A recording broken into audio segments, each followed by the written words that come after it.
He's impacted tens of millions of lives all around the world, and he's written an incredible new book, which we're going to talk about today. Tony Robbins is a best-selling author, entrepreneur, and philanthropist. For more than 37 years, millions of people have enjoyed the warmth, humor, and the transformational power of Mr. Robbins' business and personal development events. He's the nation's #1 life and business strategist. He's called upon to consult and coach with some of the world's finest athletes, entertainers, Fortune 500 CEOs, and even presidents of nations. Robbins is a founder of or partner in more than a dozen companies in industries as diverse as a 5-star island resort in Fiji to custom 3D printed prosthetic limbs.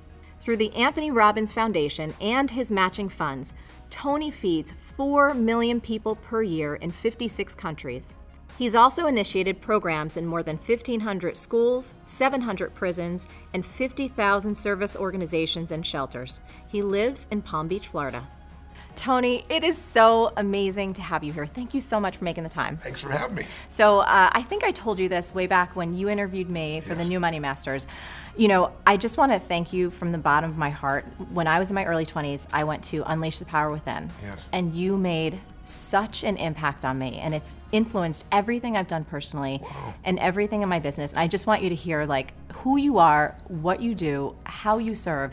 It makes such a huge difference, and it means the world to me to have you here today. Oh, that is so sweet of you. So thank you for that. Let's get started, because one of the things I admire so much about you is your energy and your passion and your stamina. I mean, you've been doing this for over 3 decades, and I know everybody watching Actually getting closer to 4 which is awesome. It's so incredible. Yeah. And one of the things that I so admire is I feel like you keep getting better. You keep doing more. You keep serving on a higher level. And from a personal, just stamina standpoint, tell us a little bit about what you do every day. What are your habits? How do you keep yourself at this high level of service? Well, I think there's the physical side of it, which, I do the equivalent of an ultra marathon every weekend. I do 52 hours. On the last day, I did 26.5 miles. The previous day, 22 miles. So just the physical side, you have to be in incredible shape. And I'm in better shape physically today, both my endurance and my muscular strength and so forth, than when I was 25, which is wonderful. And so I do certain things for that. But I think I should mention first, what's even more important is the psychological, spiritual side of things, because I think energy comes first, not from your body. It doesn't come from eating. It doesn't come from sleeping, because I've gone without those things for long periods of time and still been able to deliver. It comes from having a mission. It comes from something that you're being pulled by, not something you're pushing on. Those are 2 forms of motivation. You can push yourself to do things, and there's only so much you can push yourself to do. But if you're pulled, if there's something that you want to serve that's greater than yourself, there's something that excites you, if there's something that you're about, something you're made for, then there's a level of energy that most people would never dream of. And we all have that, but most of us don't connect to it and unleash it. So every day I connect and unleash that every single day. I don't hope it's going to be there, even though I know it will be, even though it's there. I don't take it for granted. And so I start out with my day by a process I do called priming. And what priming is, it's not a meditation, but it has meditative qualities. And what I do is I sit down. First thing I do in the morning, I go and I jump in a hot tub or a hot water type of experience, and then I go to a freezing water. All my homes, I'm fortunate enough to have multiple homes, that I go, one of them have a river I get to jump in. You've been there. Yeah. There are other places I have these cold plunges. And I do that to train my nervous system to go from 0 to 60 like that. Every muscle, every nerve in your body, every organ gets, when you hit 57-degree water, it hits. And so it's just my mental discipline. And the second thing I do is I prime. And priming is I sit down and I do a minimum of 10 minutes, because my mindset is, if you don't have 10 minutes, you don't have a life. Right. So there's no excuse. So every day, sit down, and what do? I do 3.5 minutes where I do an explosive breathing pattern, a pattern that changes my biochemistry. And after I've done that, 30 of these intense breaths 3 times, I close my eyes and I'm kind of in an altered state, and I focus first for 3.5 minutes on just everything in my life, at least 3 things that I'm really, truly grateful for. And I don't do that in a hokey way. I don't do it in a mental way. I step into my body and feel it, and I make sure at least one of those things is something really simple. The wind against my skin, the look on my son's eyes or daughter's eyes, something that is just very fundamental, but I cultivate that feeling of gratitude, of appreciation for those feelings. And I do it for 3.5 minutes. Then I do 3.5 minutes where I do this process of focusing on healing, strengthening, and serving. And I start in a circle, starting with myself, and then I go through all the people in my life and associates, and I just send love to them. Again, it may sound corny, but to me, it's a part of what I'm here for, and it's a part of cultivating that energy, that healing and strength energy, and strengthening my passion, my appreciation, my insights, my capacity, my endurance. And then I do the last 3 minutes are what I call 3 to Thrive, which is what is it that I really want to make happen? And sometimes I do that over what I'm going to do for the next 6 months or month, and sometimes it's today. I shake it up. But I see and feel and own that those things are done. And that starts, pretty much my day between those 2 items. And, then I have my workouts and things that I do of that nature. Yeah, and how about eating wise? Has that changed for you a lot over the years? It's pretty simplistic. I'm very simple. I eat a salad and I have some protein. I have fish or I'll have turkey bacon.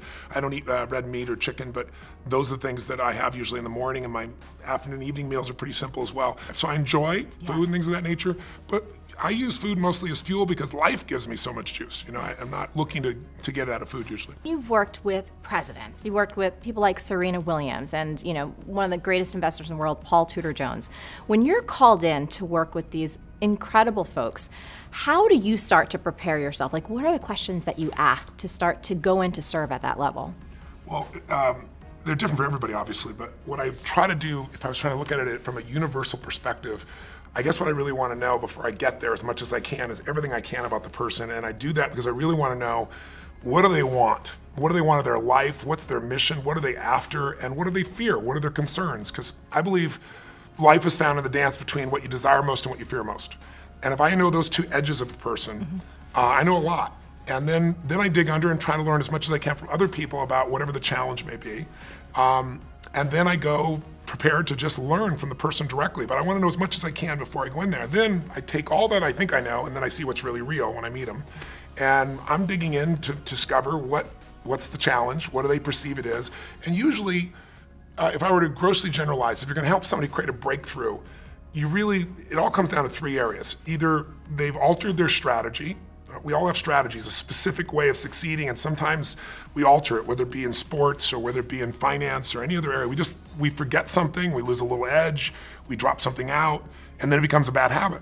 Or sometimes it's a change in our beliefs. Like, you may have done something for decades and been really successful, but now, I know one gentleman who's a good friend of mine that, had 52 Academy Award nominations, and he said to me one day, he said, if I make one more frickin' movie, I'll kill myself. He's just like, I don't want to make a movie, I don't want an Academy Award, I don't want any of these things, And it's just like he's satiated. And so sometimes when people get satiated, they lose their hunger, they shift their beliefs. And when you change a belief, you change your biochemistry. When you change your belief, you change the way you execute, you change everything. And we all develop stories. And sometimes stories are empowering, and sometimes the mental stories are disempowering. So I'm listening for those, I'm digging for those. And then I also look at their state. Because you could do the same exact action from a place of being pissed off or from a place of playfulness, and the same action's not going to get you the same result. And so I'm looking for that quality of what's going on in them. And then I look and try to find out what it was like before. So with Paul Tudor Jones, I went back and I watched videos of him when he was at his best. And I saw how he used his body and the way he moved, and I saw him now sitting still and kind of slumped over, and he'd broken his leg, and he had talked at a different tempo. So I look at biochemically what's happening, physiologically, I look at psychologically what's going on, and then I look at structurally what they're doing. And then I develop a plan to help them get back to where they were and beyond, to better performance than they had before. Incredible. The other thing that I was fascinated I wanted to ask you so bad, you probably accomplish more than most people do in, I don't even know a time frame. And of course, you get to talk with people who are at the highest level of their game. When it comes to productivity, what do top performers know that a lot of people just don't? What are we missing? Well, I think the best performers are focused on outcomes and not activities. If you try to manage your to-do list in the world we live in today, where most of us have multiple roles, we're trying to be a great business person, a great husband or wife, great father, great community member, or whatever, there's just so many roles, you can never get all your to-dos done. And what helped me in my life was I started at one point saying, I'm not gonna let myself fail every day. I'm not gonna pick a to-do list, and I'm not gonna not write a list so that I don't fail. I need to focus on what matters most. I needed to organize my life into categories where I say, these are the most important outcomes, and then I know why I'm gonna do it. If you know what you really want, the target, and you know why, you have the focus and you have the fuel, then how to get there, there's so many ways to get there. And then the most important thing I think that the most productive people do is we leverage what we do. We don't delegate. Delegation is I give it to you, and then when it doesn't work out, I'm pissed at you. Leverage is I empower you. If I'm leveraged, I'm still part of that, and I'm gonna make sure you succeed. I'm gonna follow up. I'm gonna make sure before the deadline, I touch base with you. I'm gonna make sure you have the resources to succeed. But what I do is empower people, go, here's the outcome, here's the why. I get you and I aligned with the outcome and the why. You figure out how you wanna do it. I'm open. You want brainstorm with me, I'll do it. You'll probably come up with better ideas than I do. And when you empower people to come up with their own how, and they know what and why, you can get the job done 100 times faster, especially if you get a group of people. I'm a big believer that early in my life, I thought I was such a smart person. I'm gonna solve all this stuff. Part of it was being responsible, and part of it is ego that we all have inside ourselves if we've succeeded to a certain extent. I said, this is bullshit. You know what? Instead of one person solving 12 problems, I want 12 people to solve one problem.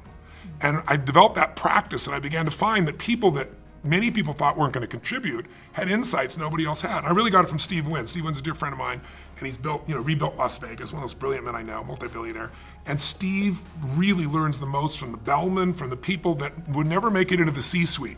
He learns what customers are feeling, what they're experiencing, how to have an impact, what needs to be changed, because these people are on the front lines. So I'm a big believer that you need leverage. And if you're just starting out in business, I know a lot of people that will probably watching your shows are watching you because you're a successful businesswoman who's built your own entrepreneurship, you've done so many great things. I think in the very beginning, the hard thing is you think you can only do it yourself, and then there's only so many hours, and you've got kids and family and friends, and how do I do it all? The answer is you hire someone. You trade with someone. You trade them for 2 hours. That's what I did in the beginning. Because I'll never forget, I was just really young in my career, very in the early days, and I was running to get to the dry cleaners so I could get my only 2 suits. Because if I didn't get them, then the place closes, then I can't get on the plane, and running to the airport, sweating like crazy. I'm a sweater anyway. Right? It's like sweating like this, trying to get in the door, and it's like, what is wrong with this picture? I could be doing something that's so productive, and I'm standing in line at the dry cleaning place, and it's just nuts. And so I was really young, I was like 17, 18, 19, I don't know what it was. And I said, I'm gonna hire somebody. 2 hours a day, that's what I had to start with. And then it was 4 hours. And so my view is I don't do anything that someone else can do better, and I don't do anything that isn't the highest and best use of my time. Now, when I say that, that's gross generalization. There are things I still will do. But for the most part, by finding people and getting clear on outcomes and the why, what I call RPM, you gotta know the result, you gotta know the purpose, and then you gotta have a massive action plan. And the plan can change. But that RPM, the stronger the RPMs, the faster that car is gonna move. And I try to do that, not just through myself, but through other people.